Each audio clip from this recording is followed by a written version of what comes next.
vous êtes déjà là. Je vous invite aujourd'hui en Normandie, chez moi, dans mon petit coin lecture pour mes petits-enfants, dans un fauteuil confortable, un peu moche, mais bon, là on est bien installé. Je m'appelle Diane, je suis l'auteur d'une série de livres pour les enfants qui s'appelle Tales of War. On va s'installer aujourd'hui pour une petite heure de lecture. Je vais vous raconter l'histoire de Calliope, un cheval de police qui se situe à Londres. Alors, on va commencer.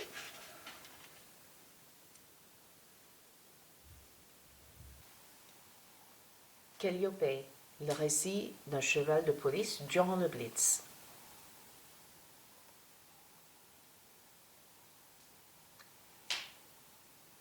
Je m'appelle Calliope. Je suis un cheval, mais pas n'importe quel cheval. Je suis une jument qui travaille dans l'équipe de police montée de la ville de Londres. Et je suis belle. On me le dit tous les jours. Le valet d'écurie qui me brosse afin de faire briller mon pelage me le dit. Le jeune homme qui lustre mon harnais et ma selle me le dit. Mon maître, Édouard, qui tresse ma crinière avant de sortir travailler, me dit que je fais une jument superbe. Le maréchal Ferrand, qui s'occupe de mes fers, me le dit. Et n'oublions pas les gens dans la rue qui m'acclament lorsque nous passons, Édouard et moi. Grâce à tout ce petit monde, je suis sûre d'être belle. Je porte un nom hors du commun aussi. Je ne serai jamais une Sally ou une Betsy comme tant de chevaux de labeur. Mon nom vient d'une déesse grecque, une muse, la fille de Zeus, déesse de l'éloquence et de la poésie. Alors je tâcherai de faire honneur à cette tradition en racontant mon histoire. J'ai la chance de mener une vie extraordinaire. Je loge dans une étable toute en briques rouges, bien chauffée et très propre. Je mange bien, et parfois je pars en excursion à la campagne, profiter de l'air frais et des champs d'herbes douces à perte de vue.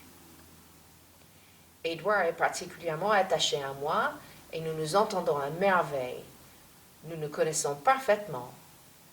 Notre travail consiste à patrouiller dans les rues de Londres, portant assistance aux policiers à pied. Parfois, Édouard et moi sommes amenés à poursuivre des voleurs.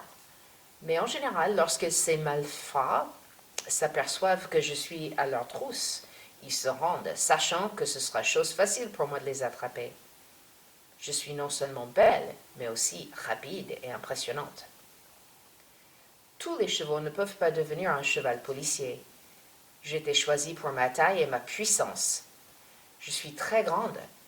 Par ailleurs, j'ai suivi un entraînement pour ne pas être effrayée par des bruits de véhicules, ni de coups de feu, ni par des bruits de klaxons. Le bruit d'une foule ne me perturbe pas. Je connais la voix d'Édouard et comprends instinctivement ses ordres. Il n'a pas besoin de me crier dessus. À la place, il utilise ses genoux pour presser ses ordres dans mes flancs. Je sais par où il voudrait que je passe, quelle direction prendre, et je sens exactement lorsqu'il voudrait que je m'arrête pour qu'il descende. Tout ça, rien qu'avec la pression de ses cuisses et de ses genoux. Puisque nous nous comprenons si bien, nous formons une équipe parfaite. Ces temps-ci, j'ai remarqué l'arrivée de beaucoup de soldats à Londres. Édouard discute souvent de guerre avec ses collègues policiers. Vous voyez, nous sommes en 1940 et l'Angleterre est en conflit avec l'Allemagne nazie depuis à peu près 9 mois. C'est la deuxième fois que l'Angleterre s'oppose à l'Allemagne en 20 ans, et beaucoup de nos policiers ont servi dans la première guerre qui a duré de 1914 à 1918. Ils ont des souvenirs terribles du conflit dans les tranchées sur le continent, en France et en Belgique. Je les entends parler d'endroits aux noms qui paraissent exotiques, comme la Somme, Vimy, Passchendaele et Verdun. Ils sont tristes lorsqu'ils se souviennent de ce qui s'est passé dans ces endroits. Ils se rappellent les conditions difficiles dans les tranchées, lorsque les rats circulaient parmi les hommes, et lorsque la grippe espagnole tuait presque autant de soldats que les balles ennemies. Ils parlent aussi d'effrayants ballons volants qui s'appelaient des zeppelins, qui passaient au-dessus de la ville, lâchant des bombes sur la population sans défense. La peur de ces zeppelins a provoqué presque autant de dégâts au moral des Londoniens que de dommages physiques aux bâtiments de la ville. Je trouve ce genre de guerre répugnant. Des soldats qui sont en guerre devraient se rencontrer sur les champs de bataille, loin des villes. Des civils, des femmes et enfants, ne devraient pas avoir peur de bombes qui tombent du ciel visant à les tuer dans leur lit. À ce jour, nous n'avons pas de Zeppelin, mais les dirigeants politiques de la ville ont organisé un réseau d'abris souterrains au cas où. J'espère que cette guerre ne se déroulera pas comme la dernière, car même si je suis doué pour la poursuite des criminels, je ne pourrai rien faire contre un engin volant. Ce matin, comme tant d'autres, Édouard et moi sortons de l'hôtel de police pour partir en patrouille. Il est tôt le matin et des gens partent travailler, marchant rapidement vers les stations de métro qui descendent vers le réseau souterrain de transport public. Au coin de la rue, le maître d'école ouvre la barrière sur la cour et les enfants arrivent de partout. J'adore ce moment de la journée. Les jeunes aiment nous voir et nous parler avant de débuter leur journée d'études. « Calliope, comment va la belle aujourd'hui ?» Un garçon s'approche et me tend sa main pour que je la renifle. Édouard permet aux jeunes de me caresser le nez et de me flatter le cou. Je souffle sur eux en signe de bienvenue et secoue ma frange bien coiffée, contente de leur attention. « Comment vas-tu ce matin, Billy ?» demande Édouard. « Des nouvelles de ton père ?» Billy caresse le blason blanc sur mon nez et je tire un peu sur les rênes pour atteindre sa main, cherchant plus de flatterie. « Oui, monsieur, on a eu une lettre hier. Tout va pour le mieux, j'espère. Oh, il manque tellement à ma mère. Je préférais presque qu'il ne nous écrive pas. Elle pleure toute la nuit lorsque nous recevons une lettre. Oh, ta pauvre maman, elle voudrait simplement que cette guerre soit terminée, tout comme nous autres, hein. Tu continues à bien travailler à l'école pour qu'elle n'ait pas plus de soucis, d'accord? Oui, monsieur, je ferai de mon mieux. Salut, Kelly, sois brave aujourd'hui. Billy me donne une dernière petite caresse sur le nez en partant. Une jeune femme, habillée d'une jolie robe à fleurs, approche la barrière, accompagnée d'une petite fille aux cheveux toutes bouclés. Regarde, maman, un zèbre! Édouard pouffe de rire. La jeune maman prend la petite dans ses bras pour s'approcher un peu timidement vers nous. Pendant ce temps, je piaffe en secouant ma frange. Un zèbre! Sûrement pas! Je ne ressemble en rien à un zèbre. Mais non, ma chérie, c'est un cheval! Des zèbres ne vivent qu'en Afrique. La dame a une jolie voix qui chantonne. Pas un accent de Londres, en tout cas. Ce n'est pas vrai. On en a vu au zoo l'été dernier avec papa. Édouard se joint à la discussion tout en me faisant avancer un peu vers la mère et sa fillette. Je ne crois pas que Calliope apprécie que tu la traites de zèbre, ma fillette. Elle est grande et belle, une jument magnifique. Des zèbres sont petits et tout rayés blanc et noir. Tu vois pas de rayures sur la robe de Calliope, n'est-ce pas? Non, mais il pleut tellement ici peut-être que les rayures se sont toutes délavées. Pour ça, t'as raison, ma petite. Nous avons pas mal de pluie. Et tu nous viens d'où? Quelque part de plus ensoleillé, je pense. Mon mari est anglais, mais Antoinette est née à Toulouse, dans le sud de la France. Je viens de là-bas aussi, explique la jeune maman. Ah, le sud de la France. La terre des fromages et des cuisses de grenouilles, Édouard rit. Seulement ici, la miss, nous laissons nos grenouilles tranquilles avec leurs pattes. Alors, si on en trouve qui manquent leurs pattes, on saura qui est le coupable, hein. Oh, ce ne sont pas les mêmes, hein. Nous ne mangeons pas vos grenouilles anglaises, hein. Les nôtres vivent dans des étangs, près des champs d'ail. Voilà pourquoi elles ont si bon goût, explique Antoinette. C'est bien vrai, ma petite. Dis-moi, ce sont des jolis souliers rouges que tu portes là. Maman me les a achetés avant de quitter la France.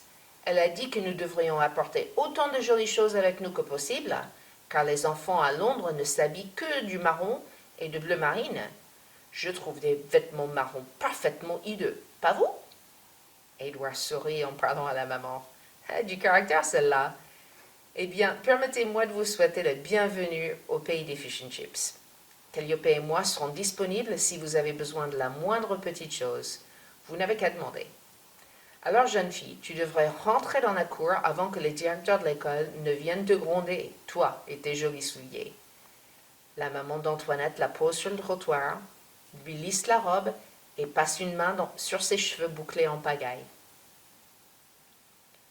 Voilà ma chérie, il est l'heure. Souviens-toi de bien écouter ton maître et ne réponds pas trop, hein. Les instituteurs préfèrent les enfants qui écoutent à ceux qui parlent. Je serai ici à la barrière quand tu auras terminé. D'accord, maman, ne t'inquiète pas, je serai sage. Antoinette fait un signe de la main, redresse ses épaules, prend une grande inspiration et part d'un pas décidé marcher vers la cour. Un vrai petit soldat. Édouard se penche sur mon cou, posant ses coudes sur le devant de la selle. Première journée dans les tranchées? Il observe la jeune maman qui regarde sa fille s'éloigner courageusement à travers la foule d'enfants qui jouent bruyamment. La maman se retourne pour parler à Édouard. Oui, et je dois partir moi-même. Première journée de travail en tant que traductrice pour le gouvernement. J'aurais bien aimé avoir des nouveaux souliers rouges pour me donner courage aussi, hein. Juste avant de partir, elle se souvient de la politesse et elle s'arrête pour tendre la main vers Édouard. Je suis désolée, j'ai oublié de me présenter. Je m'appelle Roselyne Dunfield. Ah, je savais qu'il y avait un joli nom pour accompagner un si joli accent. Bienvenue à Londres, Roselyne Dunfield. Je suis l'officier Edward Watson à votre service, madame. Je ne peux rien faire pour vos chaussures, mais je suis certain que votre première journée se passera à merveille. Vous verrez. Et la petite sera en sécurité. Calliope et moi, on veillera sur elle. Ne vous inquiétez pas. Vous êtes bien aimable, officier Watson, et merci de veiller sur elle. En partant, elle me donne une petite caresse sur le nez en me chuchotant. Tu n'as pas du tout l'air d'un zèbre, Calliope. Tu as un beau cheval. Et n'écoute jamais si on ose te dire le contraire. Je hennis en réponse à son compliment. Mon souffle lui fait danser ses belles boucles brunes qui rappellent celles de sa fille. Je la regarde partir vers l'entrée du métro, se dépêchant avant de se faire engloutir dans la masse de Londoniens qui vont travailler. Les enfants, dans la cour d'école, font pareil. Ils commencent leur journée. Le maître ferme la barrière et nous partons commencer nos rondes du quartier. Tous les jours, nous nous arrêtons échanger quelques mots avec M. Wilson, qui balaye une poussière invisible devant sa boucherie. On salue Mike, le vendeur de journaux, qui annonce en criant les gros titres du jour. M. Perkins lève la tête de son établi dans la vitrine de la cordonnerie pour nous faire signe lorsque nous passons dans la rue. Nous surveillons le flot d'automobiles et des bus transportant les habitants de cette grande ville vers leurs 1001 occupations, malgré la menace de bombardement ennemi. C'est une journée ordinaire. Vers la fin de notre journée de travail, juste avant de rentrer à l'écurie pour notre repos, on s'arrête à l'école du coin de la rue. Les élèves se ruent dans la cour pour être accueillis par leurs parents. D'autres partent à pied, main dans la main, des frères et sœurs ou des voisins rentrant chez eux pour dîner d'une tourte au navet ou de la purée. Nous venons jeter un œil pour être certains que tout ce petit monde est géré comme il faut. La petite Antoinette aux souliers rouges attend, près de la barrière, trépignant sur la pointe des pieds, guettant une robe fleurie familière. Aucune n'apparaît. Les autres enfants partent en courant en la laissant seule. Édouard et moi, nous nous approchons de la barrière. « Jeune fille, ta maman doit être retenue au travail. Hein. Calliope et moi, nous allons attendre un peu avec toi si tu le veux bien. » Elle m'a bien dit de l'attendre ici, mais je sais rentrer. Hein. Nous habitons avec la grande-tante de papa, Tati Imelda, tout près de Southwark. J'attendrai encore un peu, mais si elle ne vient pas, je peux repartir à pied comme les autres. Hein. Je me souviens de la route. Eh bien, la messe, je pense que ce serait bien d'attendre encore un peu, non? Édouard et Antoinette papotent, évoquant sa première journée d'école et tout ce qu'elle a appris et quelles sont les leçons à apprendre pour le lendemain. Une demi-heure passe vite et le maître sort de l'école, ferme la porte à clé, descend les marches et traverse la cour. Eh bien, pas surprenant que ce soit les Français les retardataires. Ta mère n'a pas de montre? Elle ne connaît pas l'heure de la fin des cours.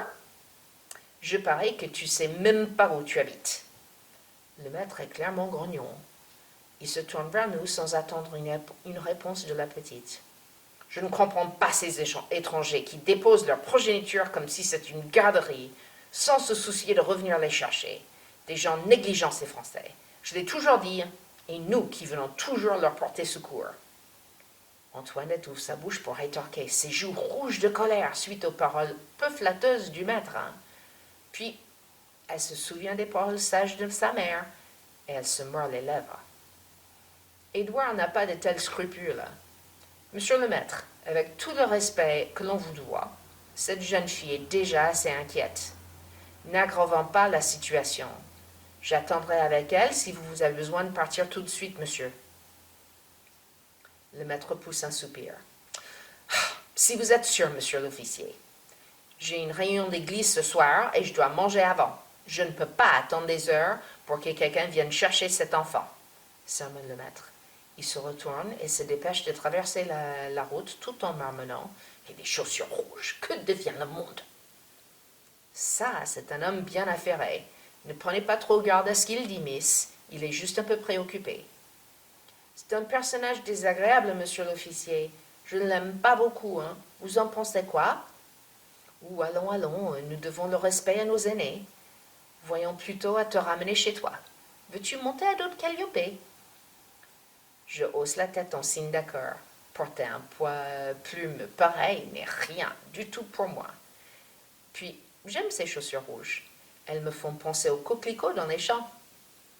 Édouard descend, hisse la petite sur ma selle et attrape les rênes pour nous mener vers l'appartement de Tati Imelda, près de Southwark.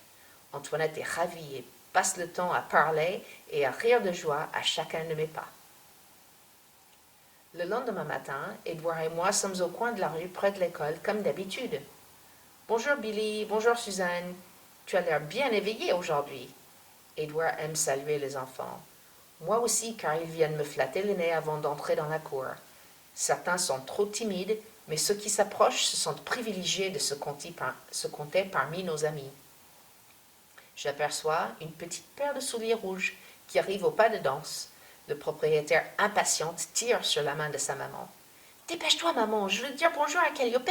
Elle m'a porté sur son dos durant tout le chemin de retour hier. »« Bonjour, madame Dunfield, comment allez-vous aujourd'hui ?»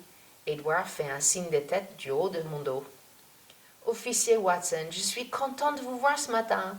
Je ne sais pas comment vous remercier d'avoir ramené Antoinette hier. Je me suis trouvée coincée au travail et je ne pouvais vraiment pas quitter les lieux. La grande-tante de mon mari m'a expliqué que vous avez accompagné Antoinette jusqu'à la porte de l'appartement. » Édouard lève la main pour freiner le flot de remerciements. « Ce n'est rien, madame, je le ferai encore au besoin. Je vous ai promis de veiller sur la petite, comme nous veillons sur les autres, Calliope et moi.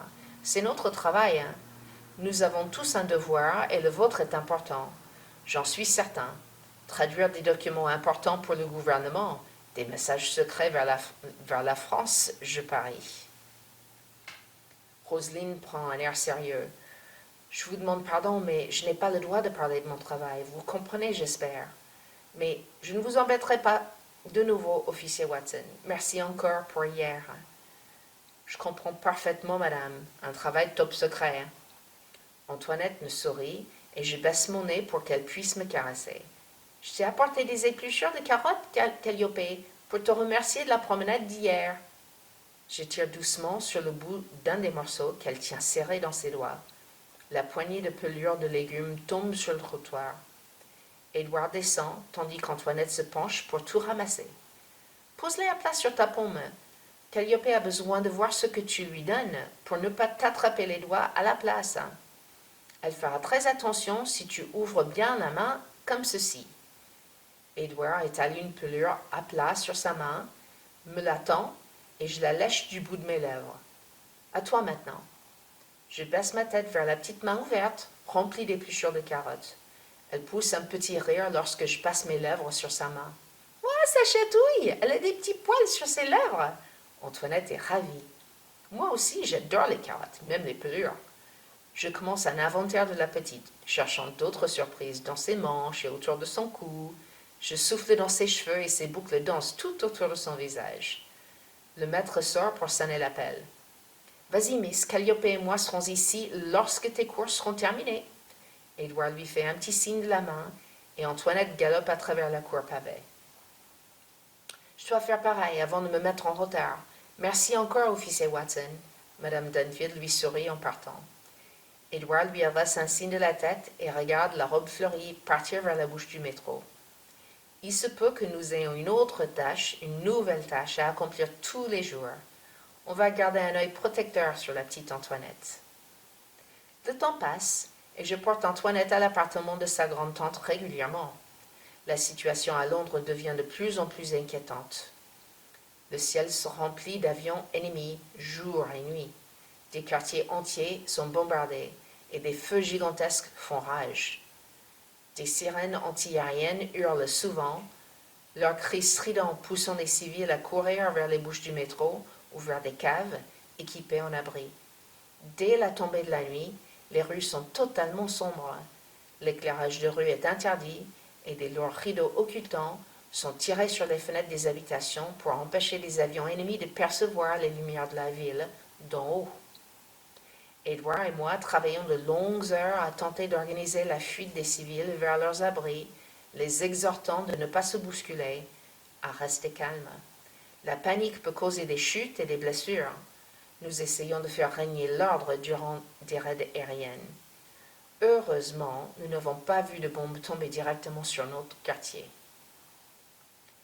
Le nombre d'élèves diminue de jour en jour. Plein d'enfants étaient évacués à la campagne chez les cousins, éloignés de la ville et de la menace des bombardements. Edward et moi, nous faisons plus attention à ceux qui restent, veillons sur eux et leurs familles. Un jour, nous voyons Tati Imelda accompagner Antoinette à l'école.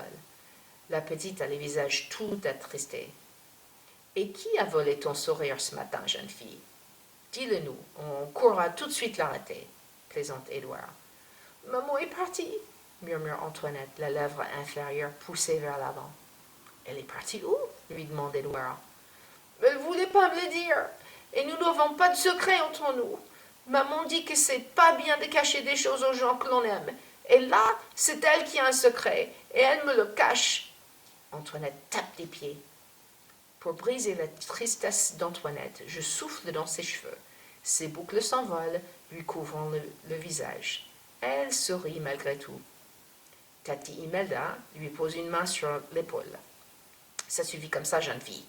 Pas de coup de théâtre de la part des enfants. Ta mère travaille, un point c'est tout. » La vieille dame se tourne vers Edward. « Veuillez pardonner son comportement, monsieur l'officier. Et toi aussi, beau cheval. » Elle me passe une main sur le nez et je pousse un souffle en guise de réponse. Edward retient la vieille dame avec une question avant qu'elle ne s'éloigne. « Vous ne quittez pas la ville avec la petite, vers un lieu plus sûr? Il y a beaucoup de gens qui sont déjà partis, vous savez. » « Eh bien, j'ai supporté des bombardements et les difficultés de la dernière guerre sans me sauver. Alors je peux bien rester sur place cette fois-ci. »« Oui, mais la sécurité de la petite, madame, » insiste Edward. « La vie est parfois difficile, n'est-ce pas? Il vaut mieux qu'elle le comprenne maintenant. Sinon, qui sera là lorsque sa mère revient? Personne? Une bonne journée à vous, monsieur l'officier, et à toi aussi le cheval. » Tati Imelda repart lentement en s'aidant de sa canne. Antoinette attend que sa Tati disparaisse au coin de la rue avant de dire tout bas « Ce n'est pas une très très gentille dame, n'est-ce pas? »« Oh, allez la miss, il est l'heure de rentrer en classe. Ton maître t'attend. » Quand la porte se ferme sur elle, Edward me murmure à l'oreille. « Mais elle a raison, la petite, ce n'est pas une très très gentille dame, mais ce n'est pas bien de porter de jugement.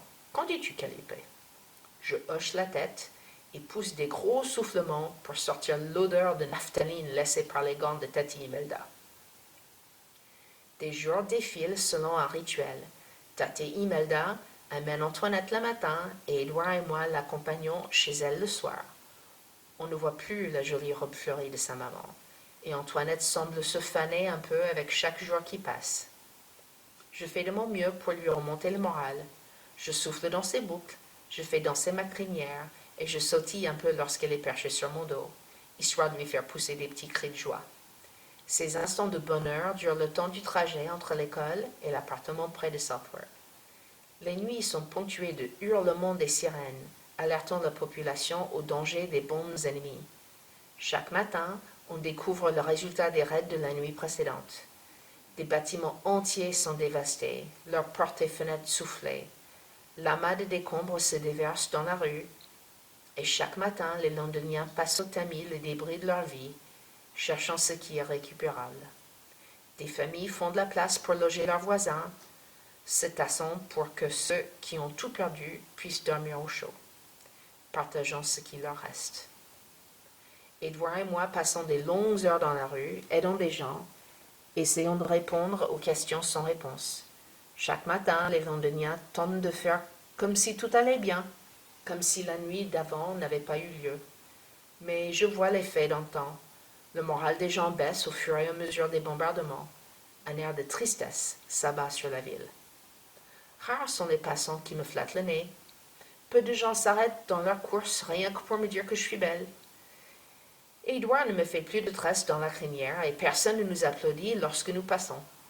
C'est vrai que M. Wilson continue à nous faire un signe de la tête, hein, et Mike nous salue en vendant ses journaux. Seulement les gros titres qu'il annonce font de plus en plus peur. Il paraît que l'ennemi est en train de gagner. « La France capitule !» crie-t-il un matin, et les passants baissent la tête en détresse lorsqu'ils entendent les terribles nouvelles que Mike répand dans la rue. « C'est une triste journée, Calliope, me dit Edouard. L'ennemi s'approche de plus en plus. » Lorsque nous atteignons l'école, Edouard salue Billy qui traîne ses chaussures dans le caniveau rempli d'eau usée. « Mais tu vas abîmer tes chaussures comme ça, Billy. Monte sur le trottoir avant que ta maman ne se fâche avec toi. »« Elle ne verra rien, monsieur l'officier Watson. Elle n'est pas sortie de sa chambre depuis 2 jours. » Oh zut! Edouard se rend compte qu'il s'est passé un drame chez Billy.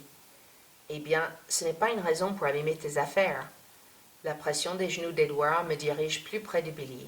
Je tends le cou et je fais tomber sa casquette avec mon nez, espérant alléger sa triste mine. Billy se jette sur moi, enlace mon cou et cache son visage dans ma crinière pour que l'on ne voie pas ses larmes. Surprise, j'aplatis mes oreilles au même instant qu'Edouard descend. « Voyons, Billy, que se passe-t-il » Edouard pose une main sur l'épaule du petit. Billy ne lâche pas mon cou, et je fais un pas vers lui pour faciliter sa prise. Des mots à demi étouffés s'entendent. « Prions prisonnier à Dunkerque, il ne revient pas !» Oh là là, c'est une mauvaise nouvelle pour certains. Mais il y a une chose à rappeler, Billy, c'est que ton père est courageux. Il a fait son devoir pour son pays. Il est prisonnier, certes, mais ça veut dire que lorsque la guerre sera terminée, il pourra rentrer à la maison, hein? Les épaules de Billy montrent qu'il pleure encore. Il enfonce ses doigts dans ma crinière tandis qu'Edouard cherche les mots qu'il faut pour soulager sa peine. Tu sais, il y en a beaucoup qui ne pourront pas espérer autant, hein. Ça pourrait vraiment être pire. Il y en a qui ne reviendront pas, hein. Prends ton courage en main, mon garçon. Tu verras qu'il rentrera à la maison un de ces jours. Je tire doucement sur le dos du gilet de Billy avec mes dents, tentant de briser le nuage de tristesse qui nous enveloppe. Edouard ramasse la casquette du petit et la tape contre son genou pour la dépoussiérer. En attendant, le maître est là pour t'apprendre tout ce qu'il te faudra pour grandir vite et rendre fier ton papa lorsqu'il sera de retour. Si c'était moi, j'irais faire de mon mieux pour être prêt à l'aider quand il rentrera. Il aura certainement besoin de toi ce jour-là. Tati, Imelda et Antoinette arrivent à ce moment-là. La petite voit la détresse de Billy et court vers lui pour lui prendre la main. « Tu es triste, Billy? T'inquiète pas, tout ira bien, tu verras. Pourras-tu m'aider avec ma récitation? J'ai besoin de m'entraîner avant que le maître m'interroge. » Ils franchissent la barrière tous les deux. Une papote et l'autre écoute en séchant ses larmes. « Ça, c'est gentil, vous ne trouvez pas, madame ?»« Oui, c'est vrai, elle est étrange, cette petite, » réplique Tati Imelda avant de se retourner à l'aide de sa canne. « Une bonne journée, monsieur l'officier, et à toi aussi le cheval. » Je piaffe une réponse, tandis qu'Edouard lui lève la casquette en salutation. Tout bas, il ajoute « Après tout, Antoinette a bien raison, ce n'est pas une très, très gentille dame. » Je hoche ma tête en accord. La nuit venue, je suis en train de dormir debout sur 3 pattes, lorsque les sirènes retentissent de nouveau. J'entends le garçon d'écurie courir le long du couloir en briques et ouvrir mon box en trombe. Il jette ma selle sur mon dos et il passe rapidement ses mains en dessous de mon ventre pour attacher les brides. Edward arrive en courant, il vérifie mes attaches avant de se retourner attraper une corde supplémentaire. Il me mène vers le couloir où tous mes collègues chevaux sortent aussi. Nos sabots résonnent fort dans le couloir. Arrivé dans la rue, on aperçoit tous les habitants du quartier se dépêcher de sortir de chez eux, accompagnés de leurs enfants. Certains apportent leurs animaux de compagnie. Il y a une ruée vers les abris antiaériens. Edward monte en selle à l'instant même où une dame passe devant nous, encombrée d'une cage avec 2 canaris qui piaillent en panique. Un autre passant lutte avec un panier en osier, d'où proviennent des miaulements d'un chat mécontent. Tout autour de nous, les gens passent en vitesse dans le noir complet, se heurtant et trébuchant sur les bords du trottoir. Des enfants pleurent et leurs parents essaient de les calmer, mais ils sont tout aussi terrifiés eux-mêmes. Mes sabots martèlent les pavés. Avec chaque pas qui résonne, je sens la peur grandir autour de moi. Elle monte à la même vitesse que l'accélération des battements des cœurs des humains. Quelqu'un me rentre dedans et je pousse un hennissement de surprise. Du calme, ma belle. On va aider ces gens à atteindre les abris. Reste tranquille. Edward me dirige le long du trottoir pour assister les piétons égarés. Du haut de la selle, il a un meilleur point de vue et sa voix porte bien au-dessus des têtes des passants effrayés. Par ici, encore une centaine de mètres vers le nord pour l'entrée du métro. Ne vous bousculez pas, restez calme et avancez doucement. Edward répète inlassablement les mêmes consignes pour les gens qui, malgré tout, courent paniqués dans la rue. Par ici, continuez doucement, restez calme. Soudain, de loin, au-dessus de nos têtes, on entend le ronflement de moteurs. Une dame hurle désespérément. Que Dieu nous vienne en aide, c'est eux, les bombardiers allemands! Progressivement, le bruit s'intensifie et je deviens de plus en plus mal à l'aise. Edward me tient les rênes d'une main ferme, se pliant pour glisser à mon oreille. Ne bouge pas, ma belle, reste calme. Il se lève de la selle pour parler aux gens qui se bousculent de plus en plus. Pas de panique, continuez à avancer, vous y arriverez plus vite si vous ne vous bousculez pas. Dans le ciel nocturne, une nuée d'avions approche et le bruit s'accroît. Je n'entends plus Edward. De plus en plus de personnes crient. On croit que les avions avancent tout doucement et que le temps s'arrête. On attend la chute des premières bombes qui tombent lentement du ciel pour arriver derrière nous au bout de la rue. La première heurte le sol. Les pavés tremblent et je refoule un désir instinctif de m'emballer. Je ne peux m'empêcher de me cabrer, mais Edward tient les rênes d'une main ferme. Je me reprends en rappelant mon entraînement. Prendre la fuite dans une rue sombre remplie de piétons n'arrangera rien. Moi aussi, je dois garder mon calme. Je souffle fort et secoue ma tête à l'instant même où un avion allemand passe juste au-dessus de nous. J'aplatis mes oreilles et Edward se replie sur mon cou. On subit une réverbération, un choc et un nuage d'odeur de gaz. Ensuite, une envolée de briques, de morceaux de bois et d'écharpes de verre se répand dans tous les sens. Mon corps est criblé de débris en tout genre. Le bruit est assourdissant. Edward tombe de la selle, mais s'accroche encore aux rênes. Je suis submergé d'une envie de courir et aussi vite que possible. Le tarmac devant moi se brise sous l'impact d'une autre bombe. Edward me retient fermement et me crie dessus lorsque je trébuche et tombe. Des cris résonnent dans mes oreilles et je me rends compte que ça vient partiellement de moi-même. Je me débats pour tenter de me redresser. D'abord, j'essaie de me poser à un genou et une douleur vive me transperce l'avant-bras. Je me laisse retomber sur le côté. J'aperçois du sang. Mon sang. Je n'ai jamais vu mon sang auparavant. Je le flaire aussi. Une odeur métallique à la fois étrange et familière. J'ouvre mes narines en grand, à la fois pour humer et aussitôt pour expulser l'odeur qui m'est désagréable. Edward est à genoux à mes côtés, une main sur mes brides. Il murmure des mots tout doux en passant une main sur mes jambes à tour de rôle. Il cherche des os brisés. Une jambe cassée est catastrophique pour un cheval. Je lui fais entièrement confiance et ne tente pas de me remettre debout tant qu'il n'a pas fini.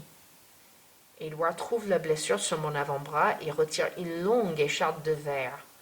Il appuie sur les bords de la coupure, attentif à ma réponse. Mais sans le morceau de verre, ça fait beaucoup moins mal. Edward sort son mouchoir et me fait un pansement de fortune avant de se lever. Une gentille tape sur le cou me suggère de me rouler d'abord sur les genoux et ensuite me relever complètement. Je frémis avec le choc, mais les mains d'Edward courent sur mes flancs, cherchant d'autres blessures. Je sens plein d'endroits où ça pique et ses mains se couvrent de sang, mais ce sont des petites blessures sans grandes conséquences. Son toucher me rassure. Lorsque nous prenons un instant pour nous réorienter, une nouvelle paire d'avions allemands passe au-dessus de la rue. Tous les yeux de Londres se tournent vers le ciel, essayant en vain de juger l'emplacement précis de l'arrivée au sol de leur chargement. Leur ventre s'ouvre et les formes sombres descendent tout doucement. Quelques rues plus loin, une séquence identique de réverbérations, de chocs, d'odeurs et des bruits volants se déroule. Ensuite, on perçoit les cris. Des voisins du quartier vivent un enfer similaire à celui que nous venons à survivre. À tour de rôle, chaque rue subit son désastre, tout comme un enchaînement de chutes de dominos. Le choc initial du bombardement se fane et nous reprenons doucement nos esprits. Edward monte en selle et se retourne à son devoir. Laissons les autres policiers de quartier faire de même. Des gens se remettent debout et commencent l'inventaire de leurs proches. Des noms retentissent et parfois les réponses s'entendent. Nancy, Nancy, où es-tu? Je suis ici. Tommy? Maman, je suis là, tout va bien. Par la lumière des bâtiments en feu, je vois une canne et un chapeau en tweed parmi les débris sur le trottoir. Ils me disent quelque chose. Je fais un pas dans cette direction et tends le nez pour renifler. Ça sent la naphtaline. D'un coup, je remarque une chaussure rouge solitaire. Couverte de poussière, elle est couchée de côté, la boucle défaite. Une terreur me submerge. Je hennis et tire sur les rênes. Edward voit enfin la chaussure. « Oh non, Antoinette !» Sa voix n'est qu'un chuchotement. Il descend, se penche pour la ramasser, cette fois-ci crie en haute voix. « Antoinette, Imelda, Antoinette !» Et tout bas, il lance une prière. « S'il te plaît, que rien ne lui soit arrivé. » Edward balaie la rue du regard, cherchant les propriétaires de la canne et de la chaussure. Il voit à la fois tout et rien. Des recherches des survivants se déroulent un peu partout. On soulève des morceaux de murs écroulés et des encadrements de portes et de fenêtres. On tente de se frayer un chemin, se frayer un passage sécurisé vers le sous-sol servant d'abri. On déplace des amas de décombres pour tenter de trouver des gens piégés. De part et d'autre, on appelle des noms sans cesse, jusqu'à en perdre la voix. Tout en lâchant la chaussure, Edward continue à crier « Antoinette !» Il soulève, il pousse, il déplace, et il tire des morceaux de bois, de briques, de ciment, pour déblayer les marches menant vers une cave. « Callie, viens m'aider !» Edward déroule la corde et fait un nœud autour d'une poutre coincée dans la descente. Il attache l'autre bout sur le harnais, passant entre mes jambes avant et autour de mon ventre. « Tire, Callie !» Il remonte en selle afin de me faire tourner avant d'appuyer doucement avec ses genoux pour me faire avancer. La corde se tend et je fais un premier pas, mesurant la force de résistance. Edward se retourne en selle, guettant le progrès. Rien. La poutre ne bouge pas.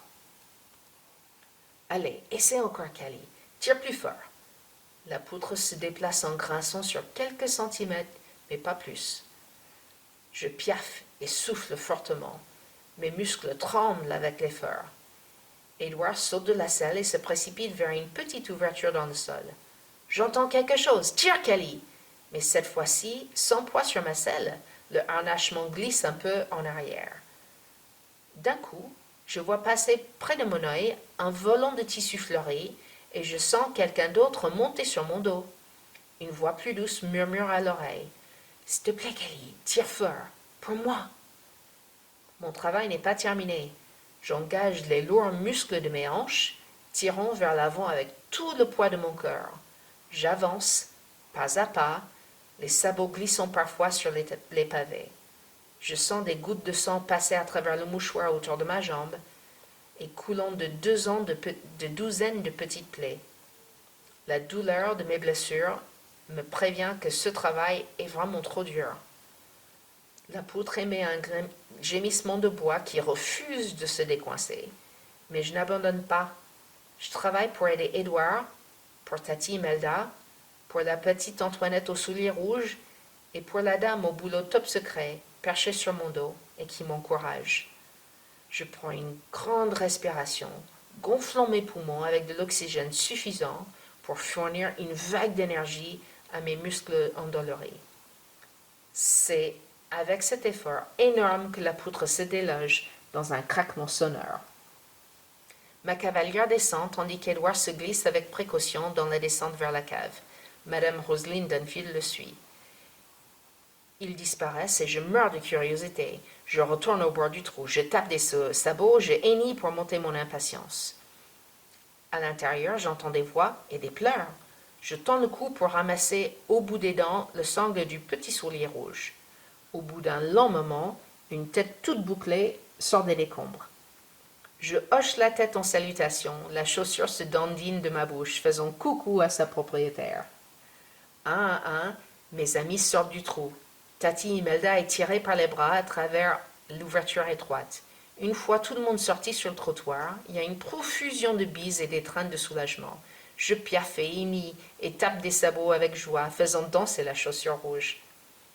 Tout le monde rit, et soudain Antoinette pousse un cri de bonheur. « Cali, t'as récupéré ma chaussure !» Antoinette me la prend et se penche pour se chausser et attacher la sangle. Je ne peux résister à la tentation de souffler fort dans ses cheveux bouclés, provoquant une envolée désordonnée. Son visage porte des traces de larmes à travers un masque de poussière. « Je pense que j'ai besoin d'en prendre un bon bain, me dit-elle. Mais toi aussi. Un nuage de saleté se lève lorsqu'elle passe sa main sur mon nez, décoré d'un blason qui est blanc d'habitude. Mais malgré tout, je ne me suis jamais sentie aussi belle.